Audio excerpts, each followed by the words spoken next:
The acceptance letter arrived on a Thursday. I know it was a Thursday because I had an algebra test that morning, which I had stayed up until midnight studying for, and I came home still carrying the particular exhausted relief of having done something hard and done it well. I dropped my backpack at the door, picked up the mail the way I always did, and there it was, a thick envelope with the university's crest in the corner, the kind of thickness that meant yes before you opened it. I stood in the hallway for a moment. Then I sat down on the stairs and opened it slowly, the way you open things you're afraid to want too much. It was a yes. 4 years of planning, of grades held obsessively, of extracurriculars chosen with the specific intention of making myself look like the kind of person this university accepted.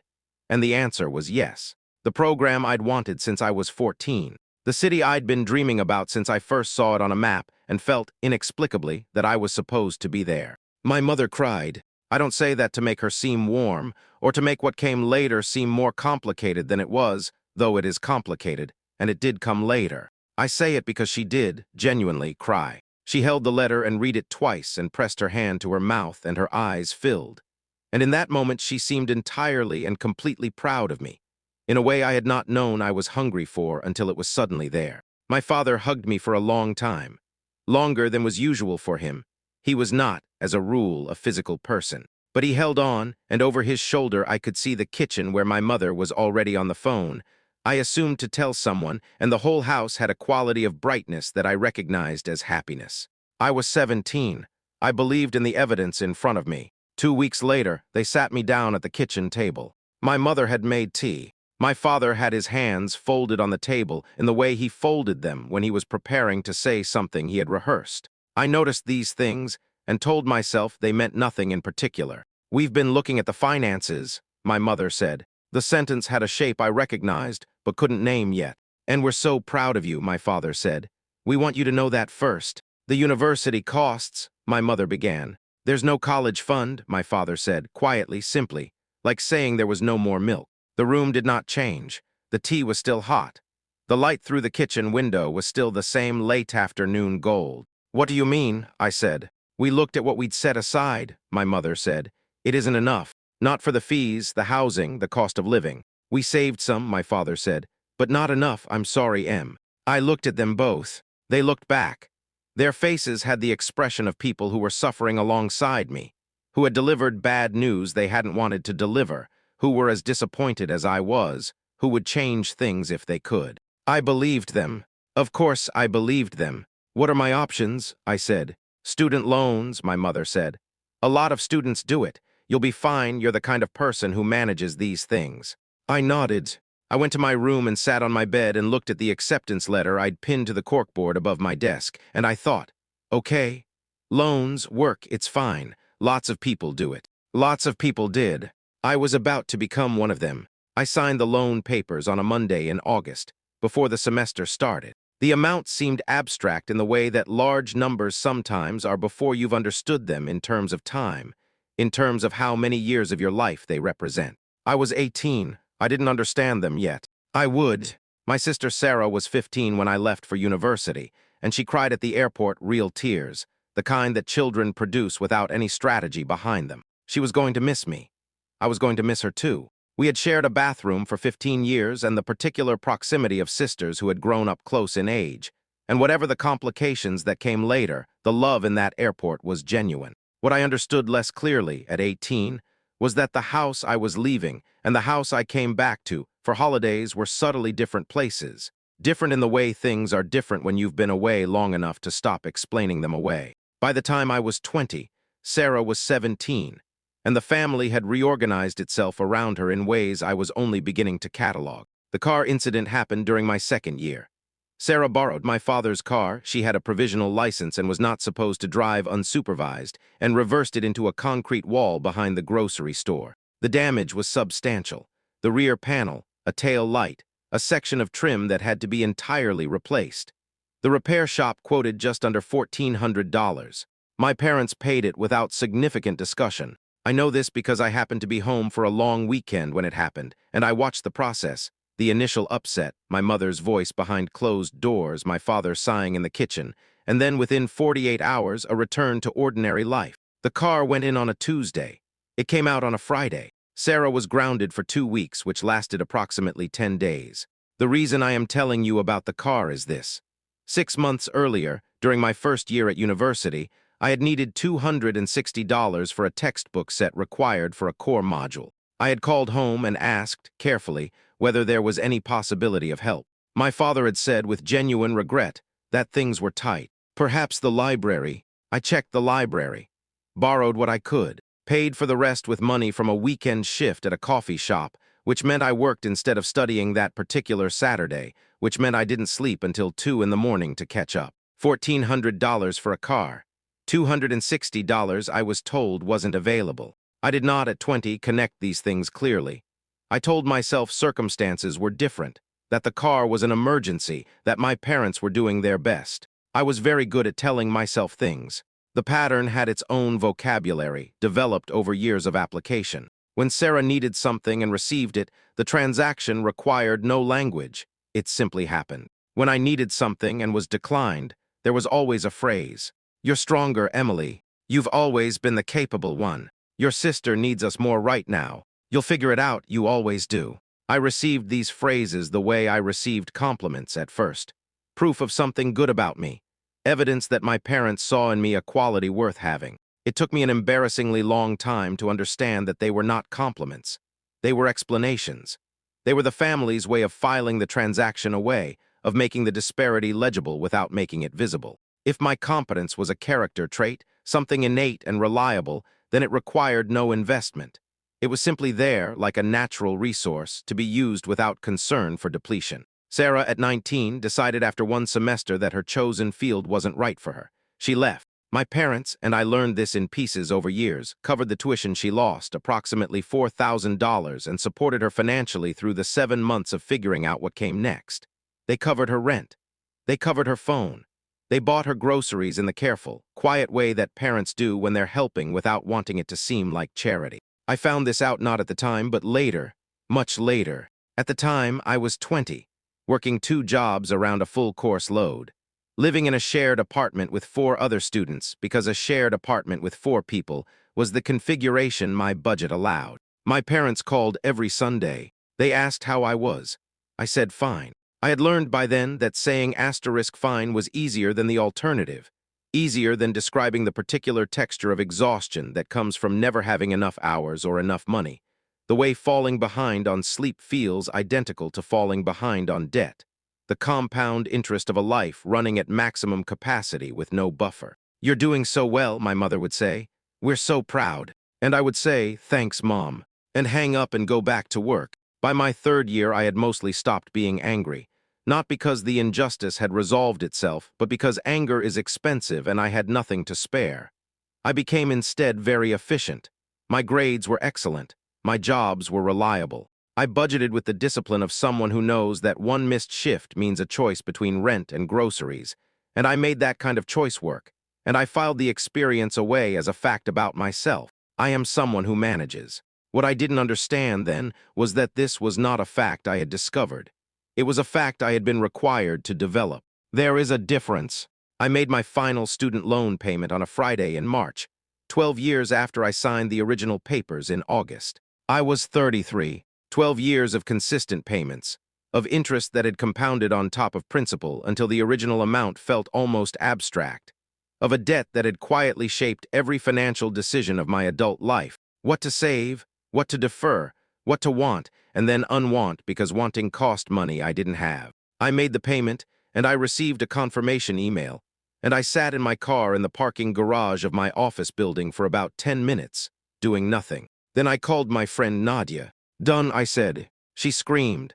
Genuinely, productively, the kind of scream you produce when you've watched someone carry something heavy for a very long time. I laughed, which surprised me. "We're celebrating," she said. "Saturday, you're not allowed to say you're busy." I wasn't busy. For the first time in a long time, I wasn't busy. "Saturday," I said. I went back to work. I told myself I was happy. I was happy in the way that finishing something enormous leaves you feeling not exactly elated, but emptied out in a way that might eventually feel like relief. That Saturday, my family was celebrating too. My mother had organized a dinner. Not specifically for me, this distinction mattered later, but a general family gathering. the kind she periodically convened because she believed that regular proximity was a form of love, which perhaps it is, under the right conditions. We were at my parents' dining room table. My mother, my father, Sarah, and her husband, Greg, their 2 children moving between the kitchen and the yard, and me. The table had the comfortable noise of a family that has shared many meals, a particular rhythm of overlapping conversations and in-jokes, and the sound of children interrupting adults. And for stretches of it, I felt the warmth of it honestly. These were my people. This was familiar. Toward the end of the main course, there was a lull, and my father looked at me and said, "We should say something. Emily paid off her loans this week." The table responded warmly. My mother raised her glass. Greg said something admiring. Sarah leaned over and squeezed my hand. "Finally free," Sarah said, and she was smiling, genuinely happy for me. "God, I don't know how you did it, 12 years. One payment at a time," I said. "Thank God Mom and Dad had my college fund," Sarah said. "I cannot imagine having to do all of that," she shook her head. "That must have been so hard." The sentence arrived and settled. I heard it, I registered it. Something in my chest did a slow, careful rotation. My mother reached for the water pitcher. My father looked at his plate. Nobody reacted. Not with shock, not with correction, not with any of the small social signals that indicate someone has said something that has landed incorrectly. They all simply continued eating, continued talking at the edges of the table, continued existing in the ordinary momentum of a family dinner. Because everyone thought I already knew. I set my fork down. "What college fund?" I said. The table changed. Not loudly, not all at once. The way a room changes when a window opens and the air pressure shifts. Something subtle and immediate, felt before it's understood. Sarah looked at me. Her expression moved through confusion and then something else, something that didn't fully form before my mother spoke. "Emily," her voice was measured, the voice she used for management. "This isn't the time." "What college fund, Mom?" "There was a small account," my father said. He wasn't looking at me. "It wasn't an account for college. It was complicated. The amounts weren't. You told me there was no money." I heard my own voice as though from a slight distance, very even. "You sat at this table and told me there was no money for college. I signed loans the same month." "You're misremembering," my mother said. The phrase landed with the precision of something practiced. "I'm not misremembering," I said. "The account was different. It wasn't the same. Sarah just said you had a college fund for her. It wasn't much." "How much?"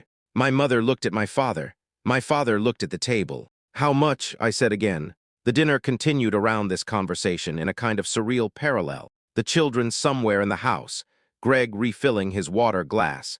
The ambient noise of a family gathering that did not understand yet that something had broken. "This is a conversation for another time," my mother said. "Mom, Emily, please." I picked up my fork. I finished what was on my plate. I stayed for another 40 minutes because I did not know, in that moment, how to leave without making something irrevocable of it. And I was not yet sure what I was dealing with. I needed information before I could understand what I had just learned. I drove home. I sat in my apartment for a long time. Then I started looking. I told myself, driving home that night, that I might be wrong, that there might be an explanation, a technicality, a miscommunication, some version of events in which my parents had not looked me in the face at this same table 16 years earlier and told me a deliberate lie. I started with what I could access. I still had a box in the back of my closet, the kind of box that accumulates in the life of a person who is organized by necessity, who keeps records because records have been the difference, on more than one occasion, between having something and losing it. Inside were folders, tax returns, loan statements, lease agreements, the mundane archive of an adult life lived carefully. I found the original loan documents from my first year of university. I found my acceptance letter, still in the same envelope, kept for reasons I couldn't explain. I found a card from my parents sent during my first semester that said, "We're so proud of you. Keep going. You've got this." Then I looked for the things that weren't in the box.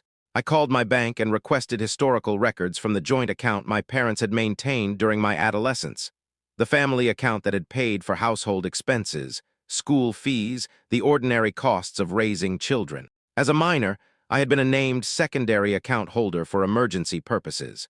The records were old, but retrievable. They arrived as a digital document 3 days later. I sat at my kitchen table with a glass of water and opened the file. The account showed a series of regular transfers beginning when I was 16 to a secondary savings account. Small amounts, consistent over time.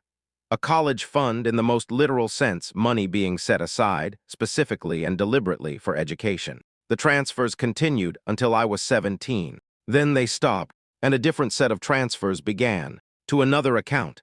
Larger amounts, irregular, corresponding when I checked dates against memory with moments I already knew: Sarah's first semester tuition, Sarah's gap period, Sarah's apartment deposit. I cross-referenced this against my loan origination date. The final transfer from the college fund account to the secondary account, the one that became Sarah's account, occurred 11 days before I signed my student loan papers. 11 days. I closed the laptop. I went to the window and stood there for a while, looking at the street, at the ordinary Thursday evening activity of people coming home from work and walking dogs, and existing in the uncomplicated way of people who have not just discovered that a specific and foundational memory of their life was false. Not absent, not mistaken. False. My parents had not failed to save money. They had saved money consistently for over a year into an account designated for my education, and then they had redirected it 11 days before I needed it to an account that served my sister's needs instead. And then they had sat at the kitchen table and told me there was nothing. I thought about the records and the dates for a long time. Then I went to the box again. I had not looked through the older contents in years, the section in the back beneath the organized files where I'd put things that didn't have a clear category. Old journals, holiday cards, photographs. I hadn't looked through these with investigative intent before. I had simply kept them. Now I went through them differently. A journal from the summer before university. I had written in the handwriting of a 17-year-old about my parents' announcement. They said, "There's no money. I'm devastated, but I understand. Things are hard. They're doing their best." I read that line 3 times. Below it in the same handwriting, Sarah got new equipment for her sport program. Mom said it was from a separate account. I went further back. A journal from when I was 15. I asked Dad about the overseas summer program. He said they'd think about it. He didn't say no. And then 2 months later, they said no in the end. Too expensive. Sarah is starting a new activity and the fees are a lot. A photograph from a family holiday when I was 13, the last major holiday we took together. In the background of one image, visible on the kitchen counter of the rental house, was a printout of what appeared to be a savings account statement. I had never noticed it before. I noticed it now. I could not read the numbers, but I could see the format, and the format was for a designated savings product. The kind that earns interest, the kind that's set up with a purpose. I found a card from my grandmother sent for my 12th birthday that read, "Put this toward your future, darling. Your mother has the details." There was no check inside. I had always assumed that meant the gift had been sent separately. Now I wasn't sure. There was an old email, printed, folded, tucked inside a card from my mother to her own sister, which I had seen as a child and kept for unclear reasons. It referenced a graduation gift my aunt had sent me at 18. "So thoughtful of you. We've put it into the fund." I thought about whether that fund was still designated for me by the time I needed it. I thought I already knew the answer. The summer program at 15.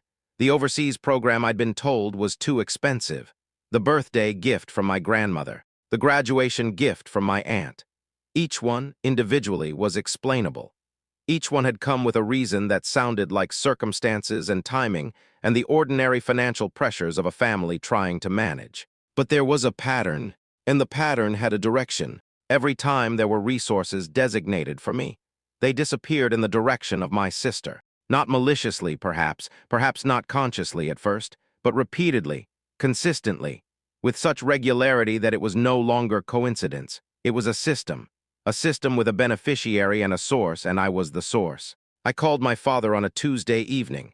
Not my mother. I was not ready for my mother's management. I needed someone who might, when pressed, say something true. He answered on the second ring. "Hey, Em, I need to ask you something." A pause long enough. "Okay." "The college fund? I've been looking at the bank records from the family account, the one I was a secondary holder on for emergencies." Silence. "Dad, Emily, I can see the transfers. I can see when the savings account was opened and when the money moved and where it went. I'm not asking you to explain the numbers. I'm asking you to tell me the truth." The silence that followed had a different quality from the others. It was the silence of a man who had been waiting for a long time for a version of this conversation, and found that now it had arrived, he did not have a script. "We made decisions," he said finally, "about how to allocate. Did you know there was money in that account when you told me there wasn't?" A very long pause. "Yes," he said. The word sat between us. "Did Mom?" "Yes." I had been sitting at my kitchen table. I stood up for no reason and then sat back down. "How long have you known about the other things?" I said. "The summer program, the overseas program, the gifts." "I didn't, not all of it, not all at once." His voice was strained in a way I hadn't heard before, tight, like something under compression. "Some of it I knew, some of it I found out later. I told myself I'd make it right. I thought there would be time to—" He stopped. "Make it right how?" "I don't know," he said, and this was perhaps the most honest thing he had ever said to me. "I don't know. I just told myself I would." "But you didn't." "No," he said, "I didn't." I wanted to ask him why. I wanted to understand the architecture of a decision that could be made and remade over the course of 2 decades without interruption. I wanted to know what a person tells themselves in the moment of choosing, again and again, to take from one child and give to another. What I asked instead was, "Did it ever bother you?" His voice, when it came, was very quiet. "Every single day," he said. "It bothered me every single day, and I kept thinking that if I said something, it would be worse than saying nothing, that it was too late to fix, so it was better not to break anything further. And a breath. I was wrong about that, I know that now." "Okay," I said. "Emily, I'll talk to you soon, Dad." I hung up before he could say anything else. Not angrily, just completely. I sat for a long time. Then I looked up Sarah's address, even though I knew it by heart, and thought about what I was going to say. Sarah opened the door in a sweater and reading glasses she immediately pulled off, the way she always did when she felt she'd been caught being domestic. "Emmy, hi, is everything okay? Can I come in?" I sat in her living room, a comfortable, slightly chaotic room full of children's artwork and throw pillows and the accumulated warmth of a well-loved home. And I told her what I had found. I told her about the bank records, about the 11 days, about the summer program at 15, the overseas program I'd been told was too expensive, the birthday gift from our grandmother, the graduation gift from our aunt. I told her about the phone call with our father. I told her the party had confirmed, that they had known, that they had chosen. Sarah listened the way she rarely did to anything, without interrupting, without the reflexive emotional commentary that was usually her mode of processing. She sat across from me and she listened, and I watched her face do something I had not expected. She started connecting things.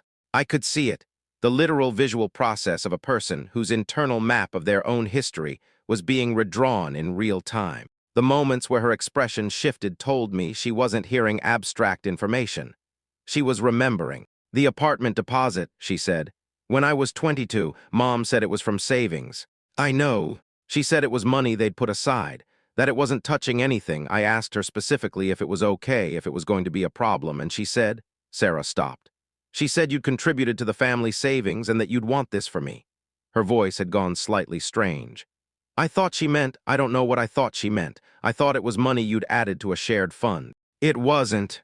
"No," Sarah looked at her hands. "No, it obviously wasn't." She looked up.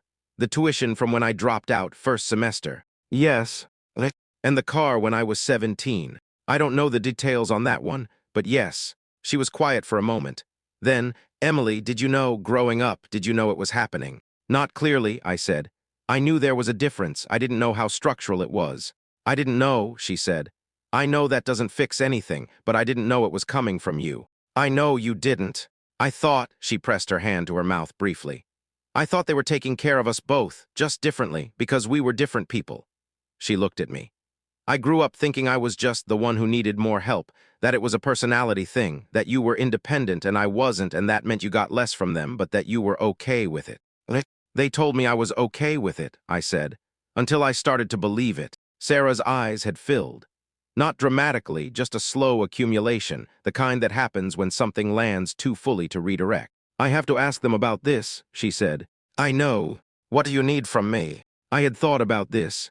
"I need you to be in the room," I said. "When I talk to them, because if it's just me, it becomes about my perception, my memory, my difficulty letting things go." I looked at her. "I need them to see that you know too." Sarah nodded. She wiped her eyes with the back of her hand. "Okay," she said. "When?" "Sunday," I said. The Sunday dinner was my mother's idea, technically. She had extended the standing invitation the way she always did, weekly, to both of us. Sarah and I agreed to attend without telling her why. This was deliberate on my part. I did not want to give my mother the opportunity to prepare. She was in the kitchen when we arrived, which was her natural habitat during the performance of family warmth. Something roasting, bread proving, the olfactory choreography of a woman who understood that feeding people made them softer. My father was in the living room. He looked at me when I walked in, and I watched something in his posture change slightly. He knew I had spoken to Sarah. I had told him I was going to, and I think he had spent the week since our phone call waiting for the knock. We sat down, all of us. The children were not there. Sarah had arranged for Greg to keep them. My mother brought the bread rolls.